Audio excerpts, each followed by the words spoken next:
നമസ്കാരം, ഏവർക്കും പുതിയ വീഡിയോയിലേക്ക് സ്വാഗതം. ഇന്ന് ഡെവലപ്മെന്റ് സീരീസിൽപ്പെട്ട മറ്റൊരു വീഡിയോ ആയിട്ടാണ് നിങ്ങളുടെ മുന്നിലേക്ക്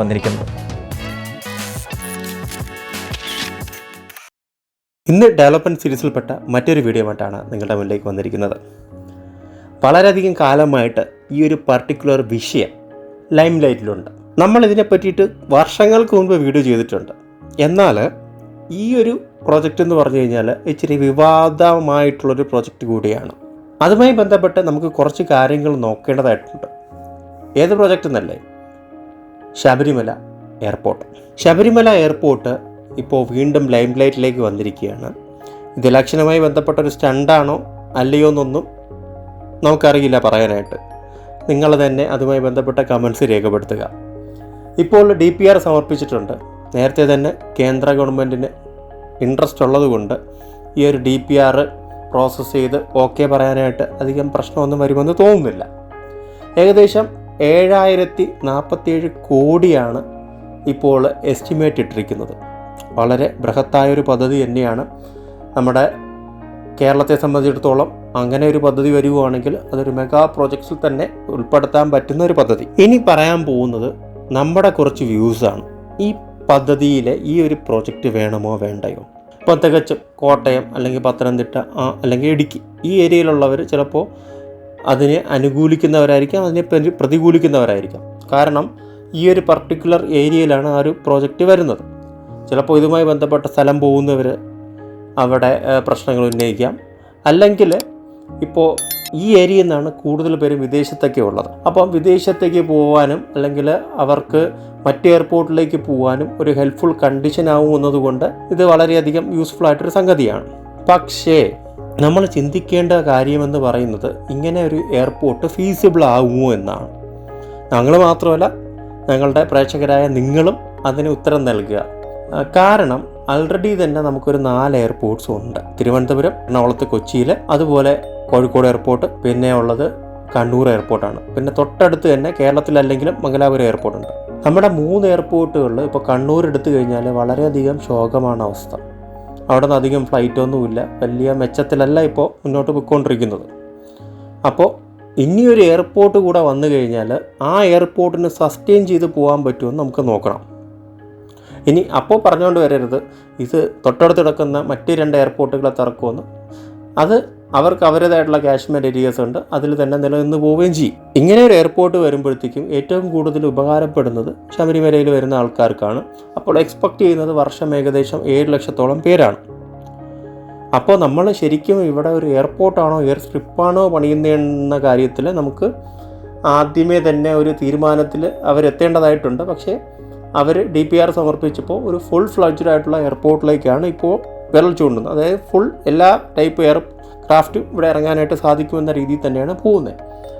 അങ്ങനെ വരുമ്പോഴത്തേക്കും ഇതിൻ്റെ ഫീസിബിലിറ്റി അല്ലെങ്കിൽ ഇത് ഒരു ഹബ് ആൻഡ് സ്പോക്ക്, അതായത് തിരുവനന്തപുരത്തെയോ അല്ലെങ്കിൽ എറണാകുളത്ത് നെടുമ്പാശ്ശേരി ഒക്കെ മുൻനിർത്തിക്കൊണ്ട് ഒരു സ്പോക്ക് ആൻഡ് ഹബ്ബ് മാതൃകയിൽ ഇവിടെ നിന്ന് ഡൊമസ്റ്റിക് ഓപ്പറേറ്റ് ചെയ്ത് അവിടെ കൊണ്ടുപോകുന്ന രീതിയിലാണോ അതോ മറ്റ് സ്ഥലങ്ങളിലേക്ക് സർവീസുകൾ ശബരിമല സീസണിൽ കൂടുതൽ കൂട്ടി അങ്ങനെയുള്ള സർവീസാണോ? കാരണം നമുക്കിത് വർഷം മുഴുവനും ഓടിക്കണ്ടായോ? അപ്പോൾ നമുക്ക് ഈ ഒരു എയർപോർട്ടിൻ്റെ ഫീസിബിലിറ്റി വളരെയധികം നല്ല രീതിയിൽ പഠിക്കേണ്ടതായിട്ടുണ്ട്. ഇപ്പോൾ ഈ ഒരു എയർപോർട്ട് വരുന്നതിനെ എതിർക്കുന്നത് കൊണ്ടൊന്നുമല്ല, നമുക്ക് ആ ഒരു പർട്ടിക്കുലർ പ്രോജക്റ്റ് വരുമ്പോൾ അതിൻ്റെ ഒരു ഫീസിബിലിറ്റിയുടെ നമ്മൾ നോക്കണം. എയർപോർട്ട് വരുന്നതിൽ സന്തോഷമേ ഉള്ളൂ. ഈ ഒരു പ്രോജക്റ്റ് സസ്റ്റെയിൻ ചെയ്ത് പോകുന്നെങ്കിൽ യാതൊരു പ്രശ്നവുമില്ല. വളരെയധികം ഹാപ്പിയാണ്, നമ്മളും ഹാപ്പിയാണ്. കേരളത്തിൽ മറ്റൊരു എയർപോർട്ട് കൂടി വരുന്നു, അതും ചിലപ്പോൾ നാളെ ഒരു ഇൻ്റർനാഷണൽ എയർപോർട്ടായിട്ട് മാറിയേക്കാം. അതിലെല്ലാം നമുക്ക് സന്തോഷമേ ഉള്ളൂ. പക്ഷേ ഈ ഒരു പ്രോക്സിമിറ്റി, മറ്റ് 2 എയർപോർട്ടുകളുടെ പ്രോക്സിമിറ്റി, അതുപോലെ തന്നെ ഇപ്പോൾ 5 എയർപോർട്ടുകൾ, ഇതെല്ലാം ഈ 4 എയർപോർട്ടുകളും ആൾറെഡി ഉള്ളത് ഇൻ്റർനാഷണൽ സ്റ്റാറ്റസ് ഉള്ളതാണ്. ആ ഒരു തലത്തിൽ വരുമ്പോഴത്തേക്കും ഇവിടെ എന്തെങ്കിലും മറ്റൊരു എയർപോർട്ടിന് വളരാൻ പറ്റാത്തൊരു സ്റ്റേജ് വരുമോ? കാരണം നമ്മൾ ആ മാഗ്നിറ്റ്യൂഡിലാണ് ഈ ഒരു എയർപോർട്ട് പണിയുന്ന. എല്ലാവിധ ഫെസിലിറ്റീസും കൂടി എല്ലാവിധ ചേർന്നുകൊണ്ടുള്ള എയർപോർട്ടാണ്. ഇനി ഭാവിയിൽ ശബരിമല സീസൺ സമയത്തൊക്കെ വളരെയധികം ഉപകരിക്കും, അതിലൊന്നും യാതൊരു സംശയവുമില്ല. ഇനി ഇത് എവിടെയാണ് നിർമ്മിക്കുന്നതെന്നാണ് നമ്മളിപ്പോൾ ചിന്തിക്കേണ്ടത്. ഇത് ചെറുവള്ളി എസ്റ്റേറ്റിലാണ് ഇതിൻ്റെ മെജോറിറ്റി ഭാഗവും വരുന്നത്. ഏകദേശം 2570 ഏക്കർ സ്ഥലമാണ് ഇതിനൊക്കെ ആവശ്യമായിട്ട് വരുന്നത്.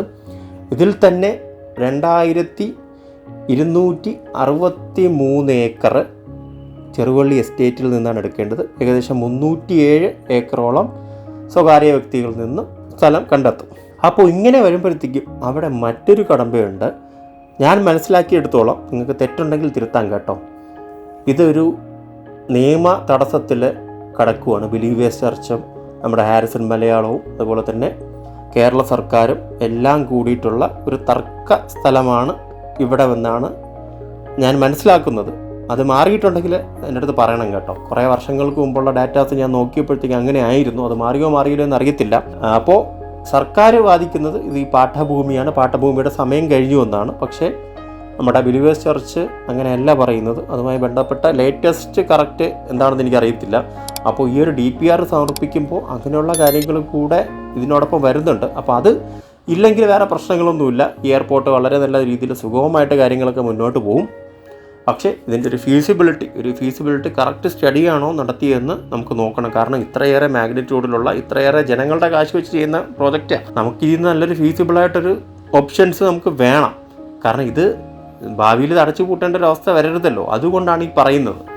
വളരെയധികം കുറേ ജനങ്ങൾക്ക് ഉപകരിക്കുന്ന ഒരു സംഭവം തന്നെയാണ്. അതെല്ലാം നമ്മൾ അംഗീകരിക്കുന്ന സമയത്ത് തന്നെയാണ് ഈ പറയുന്നത് ഫീസിബിലിറ്റി. നമുക്ക് ഫീസിബിൾ അല്ലാതെ നമുക്ക് നഷ്ടത്തിൽ നമുക്ക് അധികം കൊണ്ടുപോകാനായിട്ട് സാധിക്കില്ല എയർപോർട്ടുകളെ. അപ്പോൾ വളരെ നല്ല രീതിയിൽ വളരെ മികച്ച ഒരു ഫീസിബിൾ സ്റ്റഡി നടത്തിയിട്ട് ആ ഒരു രീതിയിലുള്ള എയർപോർട്ട് ഇവിടെ വെക്കുകയാണെങ്കിൽ വളരെയധികം പ്രോഫിറ്റബിളും അത് വളരെയധികം ആൾക്കാർക്ക് ഉപകാരപ്പെടുകയും ചെയ്യും. അല്ലാതെ ഹ്യൂമങ്കസ് ആയിട്ട് നമ്മൾ പോവേണ്ട ആവശ്യമില്ലെന്നല്ല, ആവശ്യമുണ്ടെങ്കിൽ ചെയ്യണം. ആവശ്യമില്ലെങ്കിൽ അതെടുക്കേണ്ട ഇതില്ല. എന്താണോ ആ ഒരു പർട്ടിക്കുലർ ഏരിയയ്ക്ക് വേണ്ടത് അത് നമുക്ക് ചെയ്താൽ മതിയാവും. അപ്പോൾ ആ രീതിയിലാണ് നമ്മളിത് പ്ലാൻ ചെയ്തെങ്കിൽ വലിയ പ്രശ്നങ്ങളൊന്നുമില്ല. അപ്പോൾ ഇതൊക്കെയാണ് ഈ ശബരിമല എയർപോർട്ടിനെ പറ്റി പറയാനുള്ളത്. ഇനി ഈ പറഞ്ഞ കാര്യങ്ങളൊക്കെ വെച്ച് ഇതൊരു ഇലക്ഷൻ ഗെമിക്കാണോ അല്ലെങ്കിൽ ഇതൊരു റിയാലിറ്റിക്കുള്ള സാധ്യതകൾ വളരെയധികം ഉണ്ടോ എന്ന് നിങ്ങൾ കമൻറ്റ് ചെയ്യുക. അതുപോലെ തന്നെ ഇതിൻ്റെ ഫീസിബിലിറ്റിയെക്കുറിച്ചും ഇത് എത്രത്തോളം ജനങ്ങൾക്ക് ഉപകരിക്കും എന്നുള്ളതിനെ പറ്റിയെല്ലാം നിങ്ങൾ ഒരു കമൻസായിട്ട് രേഖപ്പെടുത്തുക. അത് വെച്ച് മറ്റൊരു വീഡിയോ ചെയ്യാം. കാരണം ജനങ്ങൾ എത്രത്തോളം ഈ ഒരു എയർപോർട്ടിനെ ആഗ്രഹിക്കുന്നുവെന്ന് നമുക്ക് പറയാനാവില്ല. അത് നിങ്ങൾ തന്നെ പറയണം. ഈ ഏരിയയിലുള്ള ഒരു പർട്ടിക്കുലർലി കമൻറ്റ് ചെയ്യണം. അതുപോലെ തന്നെ കേരളത്തിലുള്ള ബാക്കി എല്ലാവരും അവരുടെ ഒപ്പീനിയൻ എന്താണെന്ന് വെച്ചാൽ പറയണം. മറ്റൊരു വീഡിയോയിൽ മറ്റൊരു വിഷയമായി വരുന്നവരെ ഞാൻ ഷിബു സാലിഹ, എന്നോടൊപ്പം ബ്രണസ് രാജ് നിർത്തുന്നു. നന്ദി, നമസ്കാരം. Keep watching cress Kerala.